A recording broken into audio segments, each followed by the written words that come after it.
क्रिस्त में प्यारे भाई और बहनों, सबों को यीशु की प्रभु यीशु मसीह की आशीष और कृपा आप लोगों के साथ सदैव रहें, आपको सुरक्षित रखें और आशा करता हूँ आप सभी स्वस्थ हैं।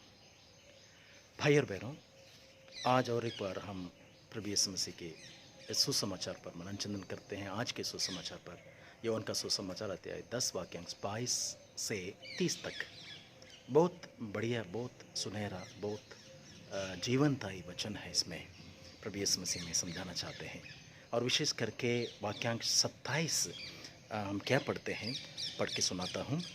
प्रभु यीशु मसीह कहते हैं, मेरी भेड़ें मेरी आवाज़ पहचानती हैं, मैं उन्हें जानता हूँ और वे मेरा अनुसरण करती हैं। मैं उन्हें अनंत जीवन प्रदान करता हूँ। और आगे कहते हैं, उनका कभी सर्वनाश नहीं होगा और उन्हें मुझसे कोई नहीं छीन सकेगा। कितना प्रोत्साहित करने वाला वचन है। प्रभु यीशु मसीह कहते हैं, उन्हें मुझसे कोई कभी नहीं छीन सकेगा, क्योंकि पिता ने उन्हें मुझे सौंपा है। वो कभी मुझसे अलग नहीं होंगे। उन्हें मैं अनंत जीवन प्रदान करूंगा। प्रभु यीशु मसीह की प्रतिज्ञा और उनका वचन।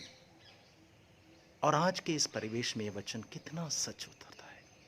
महामारी, भूखमरी, असफलता, अपमान, असुविधाएं, इन सब के बीच क्या हम इस वचन पर भरोसा रख सकेंगे, या प्रभु यीशु मसीह हम इन सब के बावजूद हमें बचाएंगे?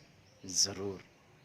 उनका वचन, उनके वचन में जीवन है। जैसे पेतरुस ने कहा, आपके शब्दों में अनंत जीवन का संदेश है, जीवन मिलता है।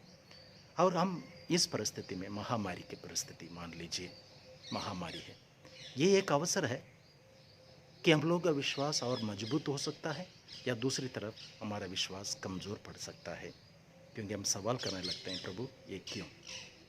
लेकिन प्रभु यीशु मसीह हमें ये समझाना चाहते हैं कि हमें डरने की ज़रूरत नहीं। विश्वास करने वालों को डरने की ज़रूरत नहीं है। तुम्हें कोई हानि नहीं पहुंचा पाएगी ये महामारी। विश्वास रखो मुझ में और तुम सुरक्षित रहोगे।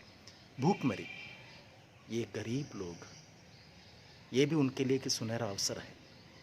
ये संकट उन्हें प्रभु से अलग भी कर सकता है, या उनके विश्वास की परीक्षा है, और विश्वास में मजबूत रहें, प्रभु उनके लिए प्रबंध ज़रूर करेगा और विश्वास करने वाले कभी नष्ट नहीं होंगे, प्रभु का वायदा है। असफलताएं, बहुत सारे बिजनेस रुका पड़ा है, फैक्ट्रियां बंद है, कंपनियां बंद हैं, लोग घर पे बैठे हैं, कोई मुनाफा नहीं हो रहा है, कमाई नहीं हो रही है, और ये भी उनके लिए भी एक अवसर है। क्या वे अपने विश्वास में मजबूत बनेंगे, या दूसरी तरफ इस विफलता के कारण, असफलता के कारण विश्वास में कमज़ोर पड़ेंगे?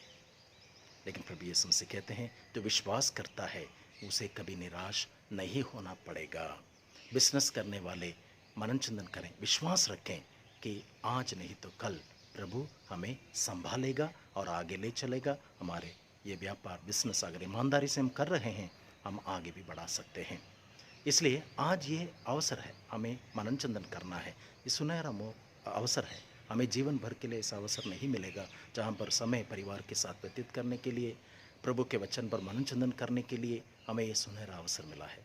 खुद के जीवन को जांच करके देखें, प्रभु के वचन में विश्वास करें कि हमें उनसे कोई छीन नहीं सकता। ये प्रभु का वायदा है, प्रतिज्ञा है।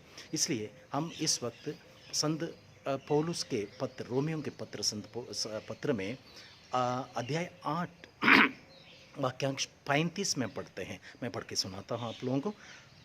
संत पौलुस कहते हैं, कौन हमको मसीह के प्रेम से वंचित कर सकता है?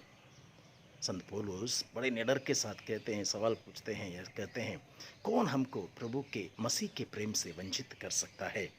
आगे सवाल करते हैं, क्या विपत्ति या संकट, क्या अत्याचार, भूख, नग्नता, जोखिम या तलवार?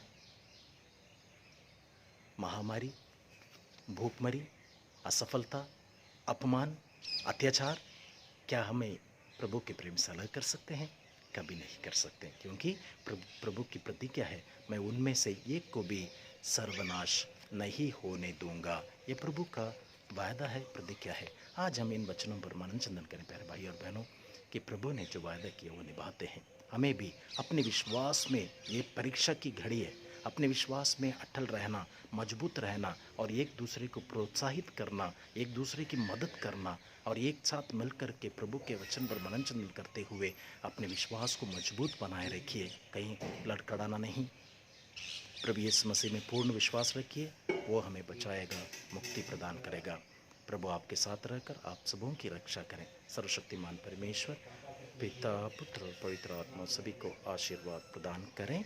आमीन।